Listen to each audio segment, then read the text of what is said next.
Assalamualaikum warahmatullahi wabarakatuh. Naskurullah syukran katsira wa qiraatil hamdalah ala hidayatihi wa taufiqihi allati nahnu na'isu biha. Kajian kita adalah masalah tauhid, mengesahkan Allah. Tauhid, jangan kita mengagungkan yang lain, jangan menyembah yang lain. Yang kita sembah Allah saja. Iyyaka na'budu wa iyyaka nasta'in. Hanya kepada Engkaulah kami beribadah, dan kepada Engkau ya Allah kami mohon pertolongan. Nah, karena itu tauhid kita kepada Allah, wahiduhu, esakanlah Allah, jangan melakukan perbuatan syirik. Inilah nasihat yang pertama dari Luqmanul Hakim kepada anak-anaknya. Ya bunayya la tusyrik billah. Hei anak-anakku, jangan sekali-kali engkau syirik kepada Allah. Inna syirka la zulmun azim.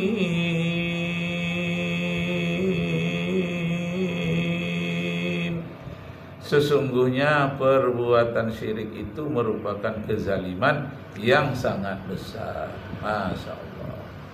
Perbuatan syirik itu kezaliman yang sangat besar. Allahu Akbar. Nah, karena itu kita pelihara tauhid kita sebaik-baiknya. Nah, ini ada pesan dari Ustadz Afandi dari Jawa Timur. Kita dengarkan bagaimana konsep tauhid. Allahu Akbar. Allah. Jenengan dan para ulama dan para ustadz Wahabi ini membagi tauhid menjadi tiga bagian, atau tri tauhid ya, kerennya itu menjadi tiga: uluhiyah, rububiyah, dan asma wa sifat. Iya.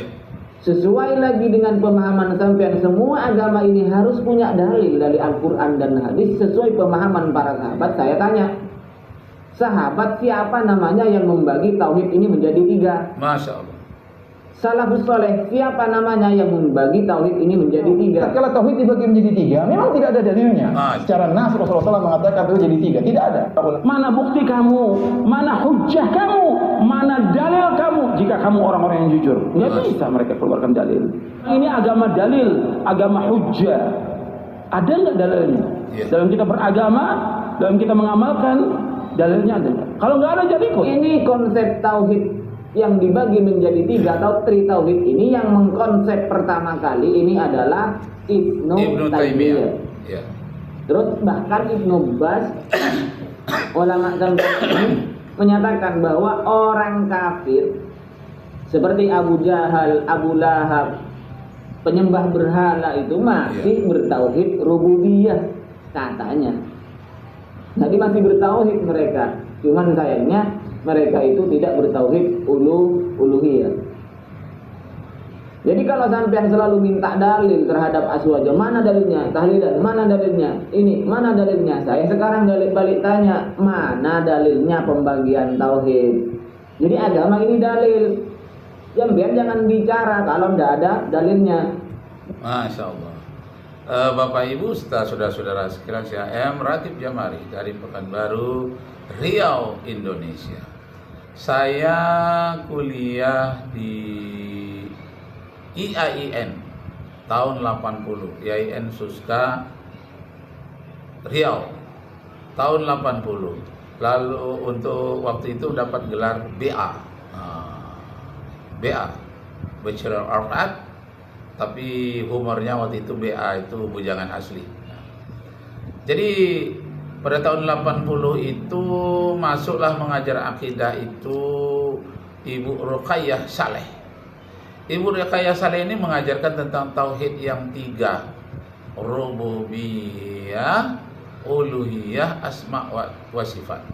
Tercengang-cengang lah saya waktu itu, karena selama ini menghafal wujud kidam baqo ila akhirih.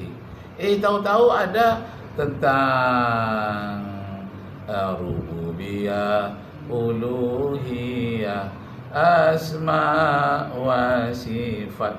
Tercengang-cengang, ini ilmu apa ini, dari mana?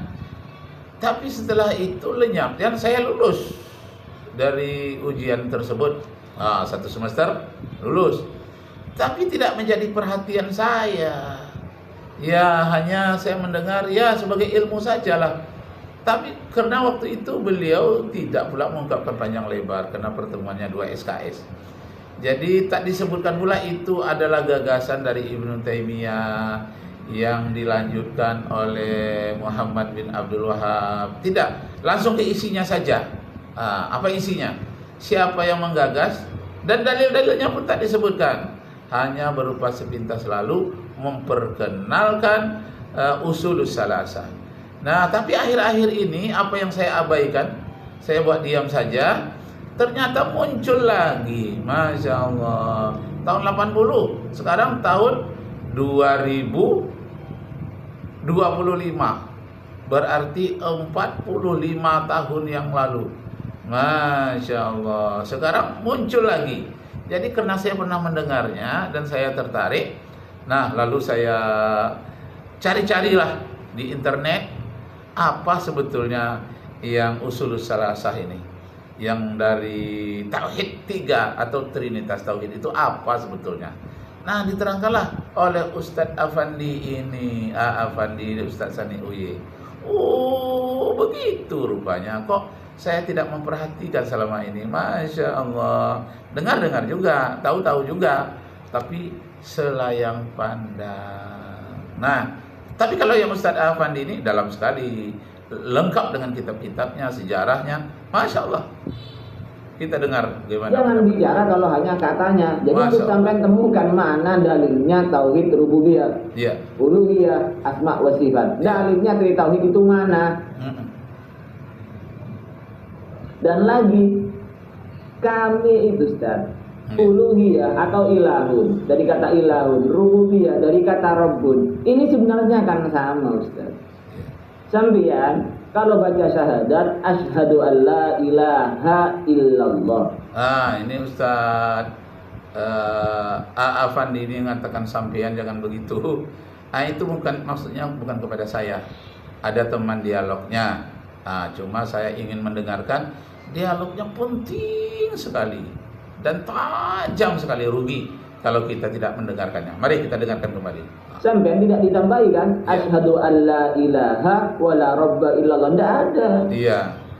Nah, ketika orang kafir mau masuk Islam, yang dibaca la ilaha illallah. Nah, asyhadu an la ilaha illallah. Tidak usah asyhadu an la ilaha wa la rabba illallah. Iya.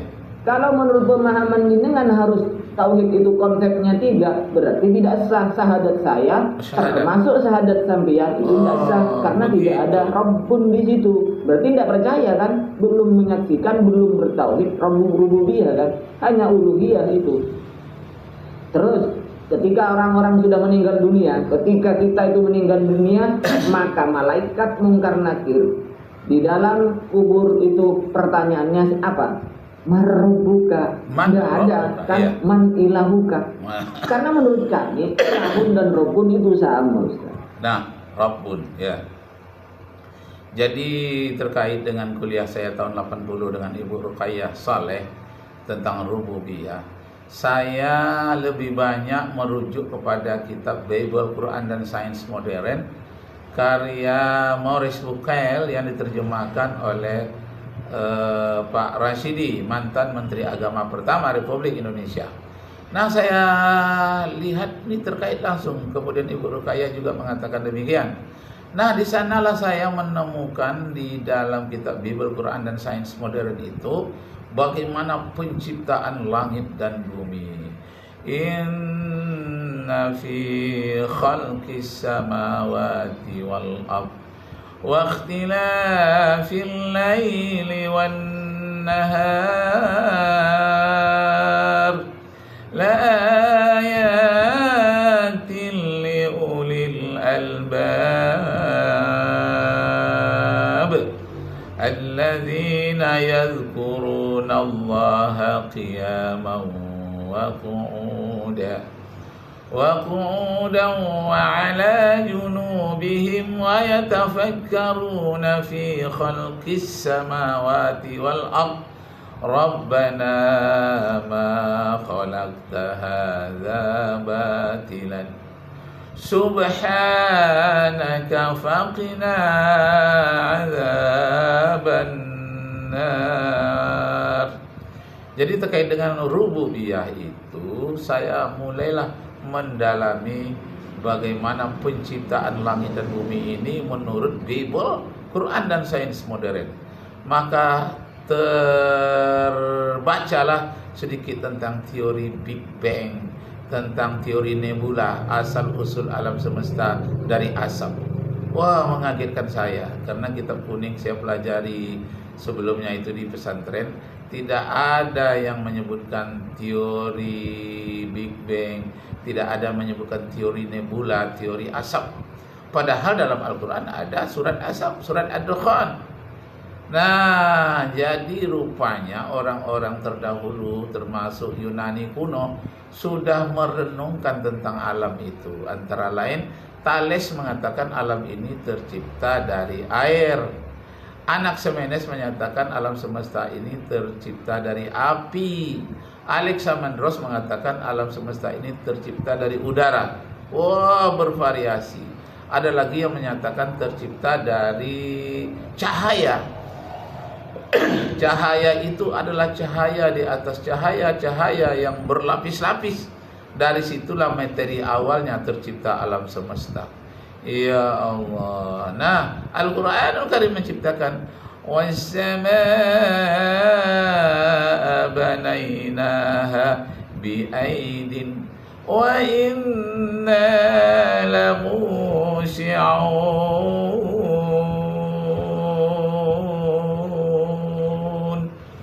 Kamilah yang menciptakan langit dan bumi dengan kekuatan tangan kami, dan kamilah yang meluaskannya.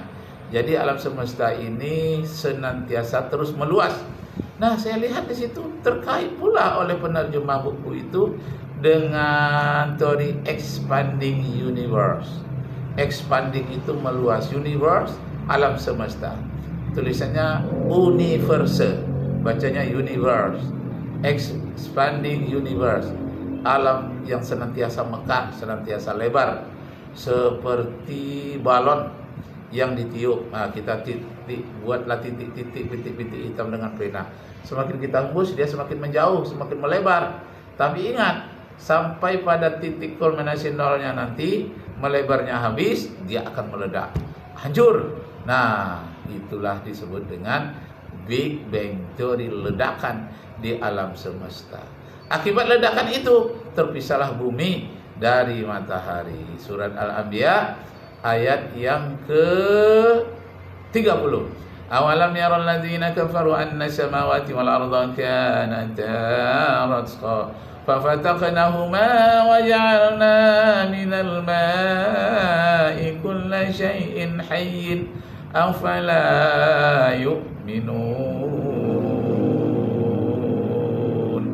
Dari situ saya mendalami rububiyah. Nah, sekarang saya dengarkan dari kitab kuning Ustaz Afandi tentang rububiyahnya, bagaimana pula pendalaman maknanya. Silakan Ustaz. Jadi nggak usah dibagi lah. Kalau memang tidak ada dalilnya, nggak usah dibagi. Karena sampean itu selalu tanya mana dalilnya. Iya. Jadi gitu ya. Jadi mudah-mudahan sampean berpikir, mari kita berpikir lagi. Jadi jangan gampang menyalahkan orang lain, ini tidak ada dalilnya. Kalau sampean sendiri dan teman-teman sampean sendiri ternyata itu juga pengamal bid'ah yang usul salasah itu kalau tidak ada dalilnya menjadi bid'ah, kata Ustadz Afandi. Nah, walaupun demikian, jangan berhenti belajar. Kita belajar terus, tidak ada finalnya. Yang penting niat kita adalah untuk mendekatkan diri kepada Allah. Sekian, terima kasih. Arju minkum afwan in wajadtum fiha hilahuna. Arju minkum afwan in wajadtum fiha khata'at. Wabillahi taufiq wal hidayah. Wassalamualaikum warahmatullahi wabarakatuh.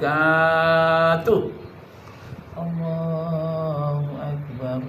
La ilaha illallah, Allahu akbar. Allah